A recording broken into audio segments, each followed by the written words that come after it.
Hello everyone, I'm Brophy1322 and in this video I'm going to finally clear up all of the things that we've been hearing about the new Slamvan Custom and how quick it is. As you can see from this video, there's been plenty of coverage about the fact that it is the new fastest car in the game.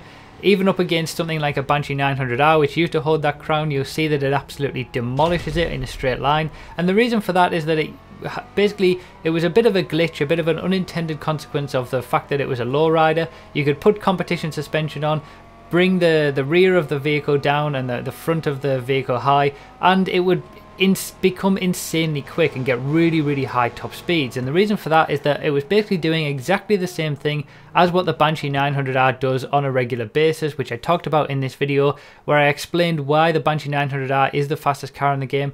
Basically a lot of very quick compressions of the suspension, and that caused it to get extremely high top speeds with those sort of curb boosts, if you like.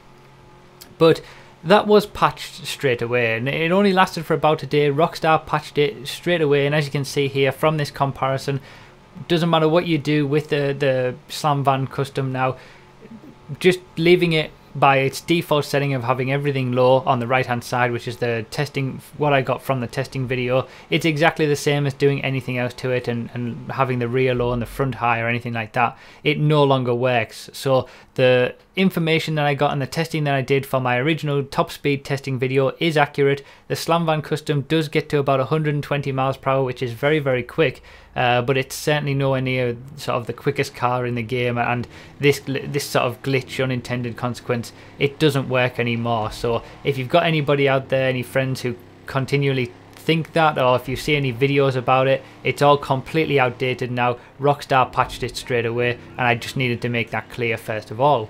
Now, the other thing that people wanted me to test is whether the Slamvan Custom got easier to handle when it was completely raised. So you had the front raised and the rear raised, and the answer is basically yes. It is a lot quicker when everything is raised. It's not a lot quicker, sorry. It's a lot easier to handle when everything is raised up. And that was something that people noticed straight away, and it's something that I noticed straight away as well. The Slamvan Custom is quite a difficult car to drive in terms of getting it around the corners. If you are able to handle it, it will give you a very good lap time, and certainly on some smoother tracks like Blaine County and on airport tracks, it can get very competitive lap times, even beating a Dominator.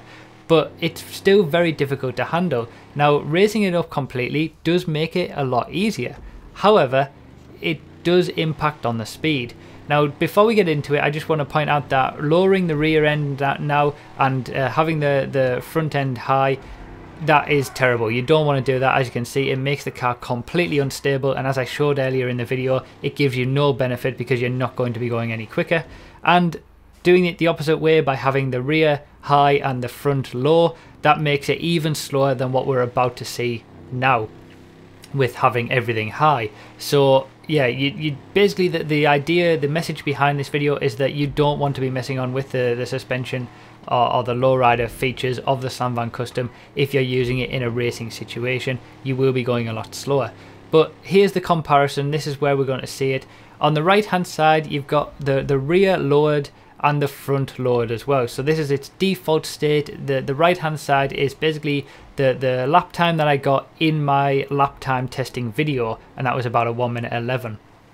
Now on the left hand side, you've got everything lifted up, so it's a hell of a lot easier to handle. People were right about that, but it's much slower as well. And this is pretty much the same thing for all lowriders, and I've been meaning to make a video about this, but it seems to be such an obvious thing when as soon as you try it. But with the Slamvan being so difficult to handle under normal circumstances, and with everything being raised, it became a lot easier to handle. I felt I had to make a video like this just to make sure that people aren't, raising the Slamvan because they think they're going quicker, just because it feels a lot easier to get around the corners. In actual fact, by doing that, you're going a hell of a lot slower. And as you can see here, just leaving it in its default state, as long as you can actually get it around the track and handle it well, it will be much quicker than raising everything. It might be easier for you to get it around the corners, but the only reason for that is that simply you're just going slower around them. And as you can see, the difference in lap time here is pretty significant. So yeah, that's pretty much all I wanted to say in this video, just to let you guys know that, the the values and the results that I got from my testing videos, from my testing series is accurate, it is correct, and this is why I always sort of make sure to test things in their default state and spend a little bit of extra time bringing these things to you and not trying to jump on the bandwagon and get a video out there as quickly as possible. I'll always do the testing and leave it a little bit of time and then bring you the most accurate information. So thank you guys for watching. I hope you enjoyed. I hope this video was helpful as well. I hope you enjoy messing around with your Slamvan Custom, because it is a very fun and very quick car if you use it correctly. But yeah, it's certainly not as quick as what some people would have you believe. So thank you guys for watching. I really do appreciate it. Leave all your thoughts and likes and all that kind of stuff down below, and I'll see you next time.